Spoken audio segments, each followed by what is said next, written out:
So it's kind of a credit to him to keep us disciplined and not take shots that aren't good shots for our team. And he's done that. But you still try to get guys of that nature more shots. Tonight, because they were in a drop, Braden got some more looks, especially early. Then they started to adjust a little bit and do some things differently. But no, we need that balance. And, with guys making threes and, we have a lot of different guys that can do that. And Braden's such a good playmaker, and just, we try to play off of him.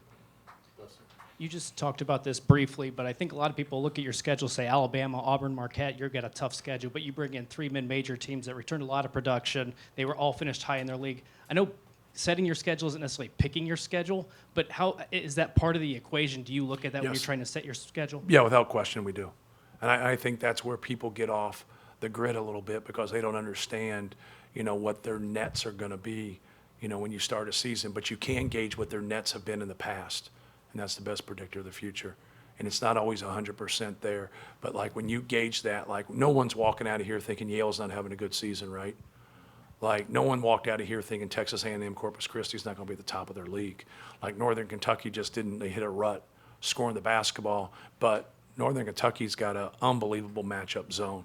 So we saw this style. We saw Northern Kentucky's matchup zone, and then Texas A&M Corpus Christi shot the passing lanes. They were aggressive. They turned us over.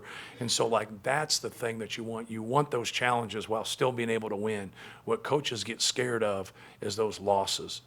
They're like, man, I don't want to play them. So they just dip about 100 points in the net. So instead of playing 184, they play 284. And then they complain about their seed, or they complain about getting on the bubble and not getting in when they made their mistake in June. And it's harder, man. I'll give, the credit to people that kind of keep doing it, that are on that fringe from a talent standpoint, because it is harder because they're going into the portal and they're collecting talent, but they don't know how that talent's going to mesh. The guys that get the best players, they got a better gauge. The people that are in tier 2 and tier 3, now they got to really work towards, hey, like, I don't want to have this tough loss or whatever. But, like, that's how when you sit there and you say, like, how have you been a top 5 seed for 8 straight years or whatever our stat is? I think a part of it is that. Now you got to go out, and beat the real people too. So, like, that's, for us, like, Caleb's our only senior. Caleb's never lost a non-conference game. It's a hell of a stat. At the time, it's not like the best like in the country. It's like from a history standpoint, I think it's 38 now. So that's it's a big statement. And so, but also I think we haven't gotten to that number with weak schedules. We've gotten to that number. So even if you lose some games, like against the people that you mentioned, it's like, hey, like, they're not going to bang you for it when it comes Selection Sunday. They're not getting you for that. They're getting you for like a really, really tough loss.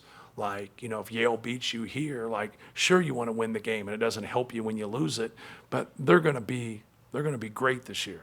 And so, like, but it's hard to do. I'll sit there as a coach, and it took me a long time to get to that point. But like the Mark Few and the Tom Izzo style of scheduling, like they've had years where they just rolled. They've had years where they take some hits, but when it comes to conference time and getting to the NCAA tournament, I think proof is in the pudding there that they're really, prepared. And so we'll see how our schedule goes right here. We win them all, we lose them all, we split them. Like, whatever you do, you just got to keep getting better and keep fighting. It's a good question. You mentioned a little bit earlier Braden's playmaking ability.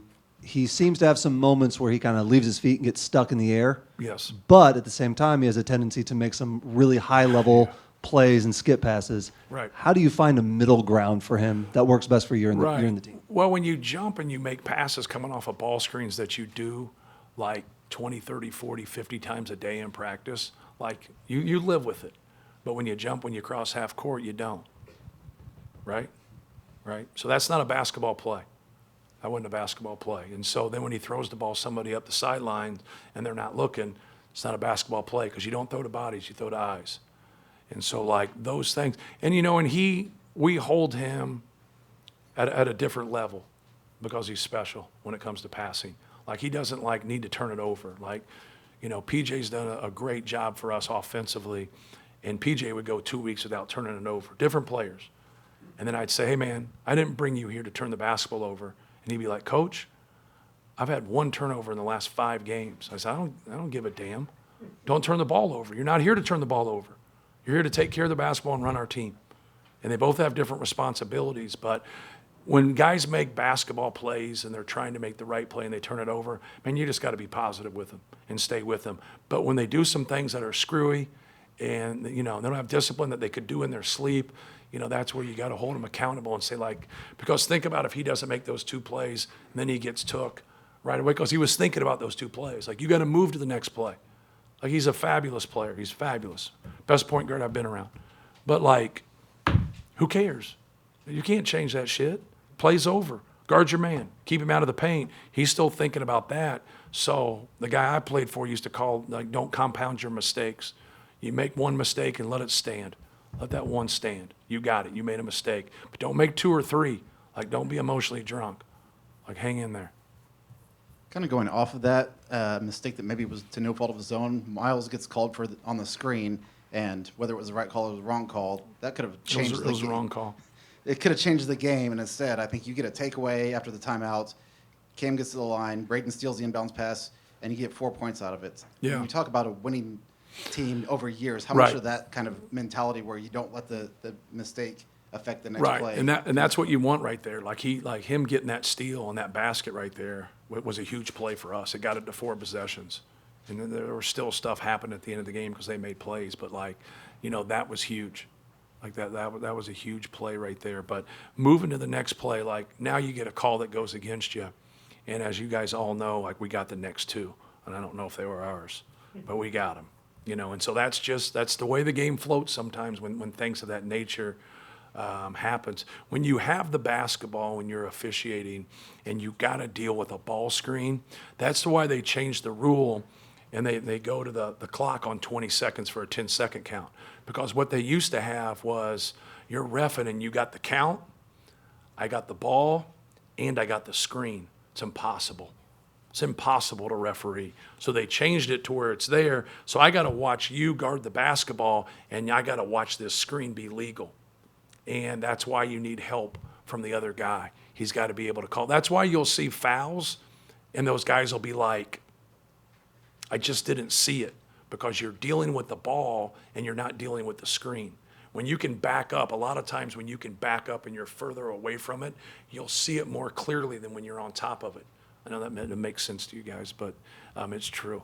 And so, I think that's just what happened there. So it was a tough one for him. It went bang, bang. I thought the kid from Yale sold it and did a good job of selling it. By the way, he's a hell of a defensive player.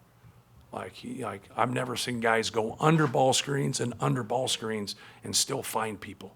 Like when you go under, then you got to go under twice. You're cooked. Like you are cooked. Like Braden's shooting that. That joker was running underneath and finding him every time. He is a very good defensive player. We asked Trey about it, the 50 in the paint points.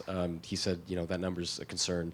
I'm wondering, is that something that you're going to be writing on the whiteboard? I mean, what's the weight of that number for you? When you're talking about them scoring 50 points in the second half? 50 points in the paint, sorry. 50 points in the paint, okay. Yeah, they lived in the paint. They lived in the paint. Some of it's ball screen defense. Some of it's containing the basketball. Some of it was, I thought in the first half they just kept getting to the middle of the floor. I thought our ball screen defense, we switched some things up to where when we had Cam, we switched it. But then they had the post-up mismatch, and that caused us a little bit of problems too. And so, we came out and hedged some of them, and they went right to that guy, and then we would just X out.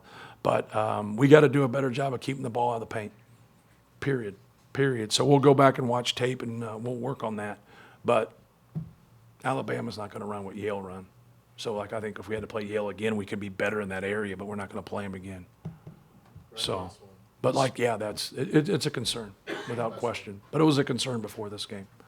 So there was a really important defensive rebound Miles got in the second half in traffic. Yes. And then there was a baseline inbound play where he bottled up Poulikitis.